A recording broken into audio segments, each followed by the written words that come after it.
Isa sa mga pinagmamalaking yaman ng pamantasan ng Malayang Silangan ay ang koleksyon nito ng mga sining na matatagpuan sa iba't ibang sulok ng universidad. Ito ang Rutang PU. Tara, gusto mo bang sumama? Sa bawat sulok ng pamantasan ng Malayang Silangan, may sining na bumubulong ng ating kasaysayan. Ang unang stop, ang obrang maestrang Armalayan Heritage ni Simon Saulog, isang ipinintang pagninilay sa ating identidad bilang mga anak ng Malay. Nilikha noong 1960s, ang painting na ito ay matatagpuan sa loob ng administration building. Sa unang tingin, mga muted na kulay ang makapangyarihang anyo na bubungad.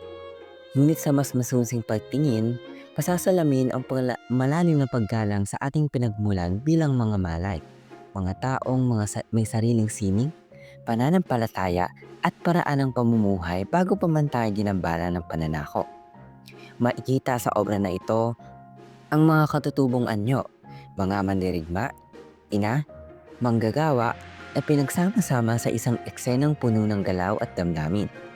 Tila isa itong kolektibong alaala na nagpapaalala na ang ating pagkakakilanlan ay hindi hinubog ng kolonisasyon, kundi ng ating sariling kasaysayan, kultura at tapang. Mula sa obra na nagpapakita ng ating mayaman na lahi, tutungo tayo sa labas ng Nicanor Reyes Hall, kung saan matatagpuan ang isang figurang hindi maaaring balewalain, ang rebulto ni Dr. Nicanor Reyes Sr., ang tagapagtatag ng Far Eastern University. Matikas siyang nakatayo, suot ang Amerikana, ang kanang kamay ay nasa kaliwang dibdib at makikita ang simbolo ng karangalan, ang watawat ng Pilipinas sa kanyang likuran. Makikita ang lalim ng kanyang adhikain, isang edukasyong makabayan, makatao at makabuluhan. Ang Fatima ay isang representasyon ng Birheng Maria, partikular na ang mahal na Birhen ng Fatima. Sa Katolisismo, ang mahal na Birhen ng Fatima ay isang iginagalang na figura na nauugnay sa naiulat na pagpapakita ng Birheng Maria sa tatlong batang pastol sa Fatima, Portugal noong 1917. Ang mga pagpapakitang ito ay tinuturing na mahalagang pangyayari sa kasaysayan ng Katoliko. Ang pagpili ni Manansala ng paksa ay nagdaragdag ng espiritual na dimensyon sa likhang sining.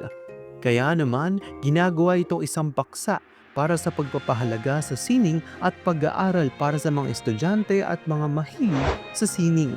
Dahil ang kapilya ng FEU ay naging lugar para sa mga sagradong bagay na panrelihiyon, tinanggap nito ang iba't ibang likhang sining bukod pa kay Carlos Francisco, tulad ng lapyeta ng ama ng modernong eskultura ng Pilipinas at pambansang alagad ng sining sa eskultura na si Napoleon Abueva. Ang ambag ni Abueva na naglalarawan sa isang batang inaakay ng isang ina ay inilikha sa purong fiberglass. Ito ay isang interpretasyon ng orihinal na obra ni Michelangelo na La Pieta na matatagpuan sa Basilika ni San Pedro sa lungsod ng Vatican. Ito ay nakalagay sa kanang pasilyo ng kapilya ng FEU pagkapasok sa pangunahing pintuan.